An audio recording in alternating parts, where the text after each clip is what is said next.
Like what happened? So everything was on vibrate. I actually probably wouldn't have checked my phone, but I had it on the watch, and I just happened to look at it and saw that. Pulled my phone out for more information to kind of confirm that was really happening, and sure enough, I had that. So it just kind of, you have to make that split-second decision: do I go or do I not go? And I think most people would make the decision to go. I think if you get put in the situation, you have the training, I think most people would step up and do that. So never thought it happened to me, but happened to be in the right place at the right time.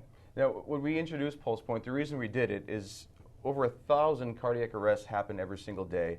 21% of those cardiac arrests happen within a public setting, and 49% of those cardiac arrests are witnessed. So what we found through studies and research and science, it's proven that if people receive early care to include cardiac arrest, resuscitation, and AED use, they have a 3 times more likelihood chance of survival.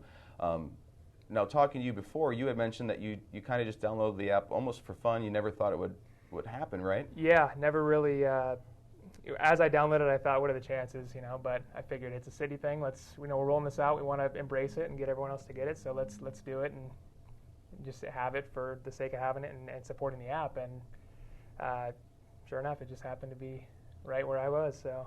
And part of our push, since this is new, is trying to get the word out there to let people know that this app is available, and it's useful, and it obviously will help save lives.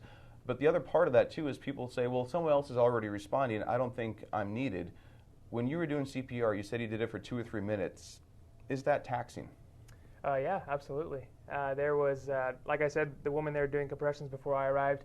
I imagine she'd been doing it the whole time, and yeah, I imagine she was getting tired at that point. So having more people there to jump in when needed, definitely important. So to your point, I guess, yeah, everybody should respond if you're in the area. Okay. So what would you tell people that are hesitant, should I download it, should I not download it? What would you say to those people that are kind of on the fence? I would say definitely get the app. You may be in the right place at the right time. And even if you don't have your current certification card, maybe you've been through the training once or twice, or you just have a general idea how to do compressions, that you should get it, and you never know, you may be able to help and just increase the percentage of someone surviving. So yeah, and like you said, even if you have a general idea of CPR, what we try to emphasize is bad CPR is better than no CPR at all. If someone has no pulse, you cannot hurt them with CPR. You can only help them with CPR. So I want to thank you for coming. I want to thank you for responding. What I can say is that the person did not have a pulse when you arrived. At arrival at the hospital, this individual did have a pulse. So what you did makes a difference. People who have PulsePoint, you will make a difference. We encourage you to go to your Google Play Store or your App Store, download PulsePoint today. Eric, thank you very much for being here. Thank you.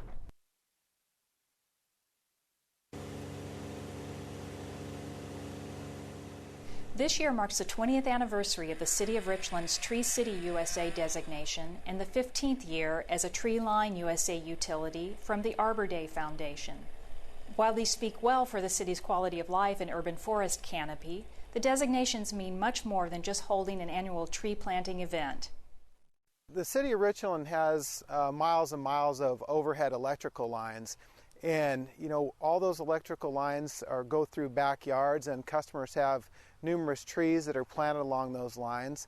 And if those trees go unpruned, they actually will grow up into the high voltage lines and cause power outages. So the city has an active tree pruning program that we go through and prune those trees out of the power lines to help prevent outages. Years ago, before we started investing more money in, you were hundreds of thousands of dollars every year in outage time and manpower and materials and those things to keep that. And now we're down to a couple $1,000s per event, and I think we would average of 25 events a year down to a handful, 5-6 events a year. But it's more than just trimming trees. It's a comprehensive program of education, proper tree selection, and removal and replacement of trees in the right-of-way corridor.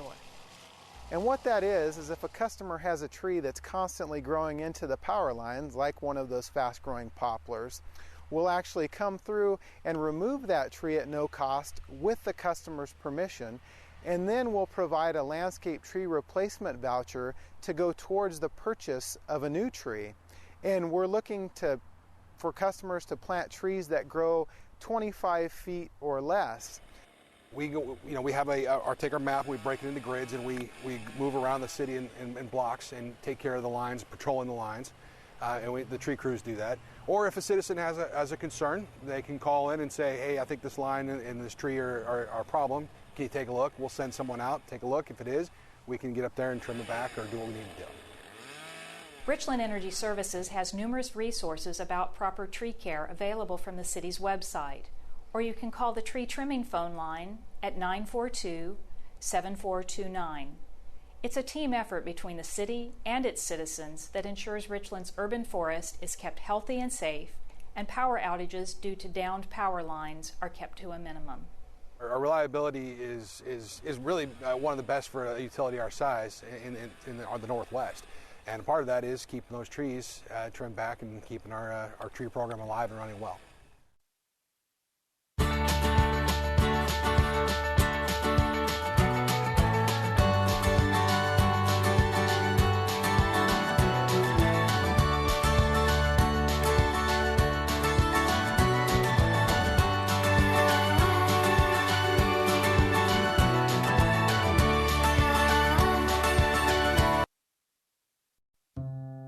Curious about where your property tax goes? Our property taxes support all kinds of basic public services like schools, ports, hospitals, social services, public safety, and facilities that you use on a daily basis. And yet, when we live in a city, only a small share of the property tax actually goes to the city. It pays for things like police officers, firefighters, streets, sidewalks, parks, and a vibrant Main Street. Each of us use many of these services every day, and others, well, we're happy when they're around in times of need. Businesses and visitors may want quality services. City property tax only increase 1% each year. The problem is that Washington's population is growing much more than 1%. In fact, by 2025, more than 830,000 people are expected to move here, and most will live in cities. And then there's inflation, the price increase of specific items over time. For cities, the cost of inflation, or the cost of providing services, grows faster than 1%. Simply put, property tax does not keep up with rising inflation and population growth. We all want to live in a vibrant city, so let's work together to make sure property tax keeps pace.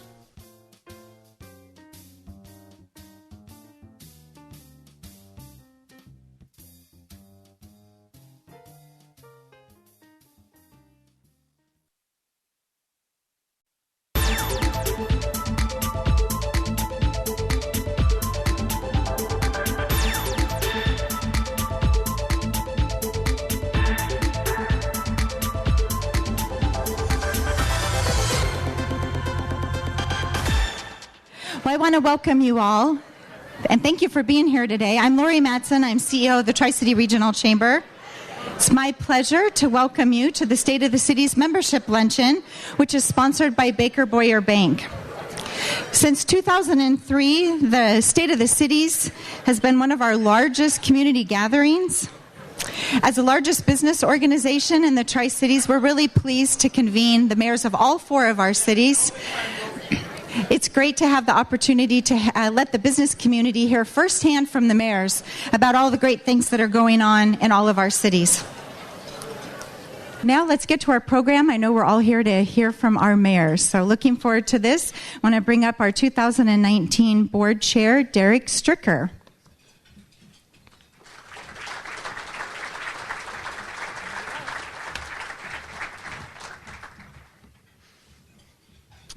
Hey everyone, how you doing? All right, I'll take that. We'll run with it. We got a big agenda, so we got to roll with that chit-chat. All right, thank you, Lori. Appreciate it. Mark, am I allowed to open my eyes yet? I never heard you say open them back up, so everyone open your eyes up. I'm up top now. Here we go. All right, this summer's been very busy for the Regional Chamber with lots of energy, lots of output with this My Tri 2030 process as we advance through it. We're now deep into our community opportunity workshops. Halfway mark is right now. The Chamber just completed their second and third workshops these last 2 days, including education and agriculture, with prosperity being completed earlier this month. These full-day workshops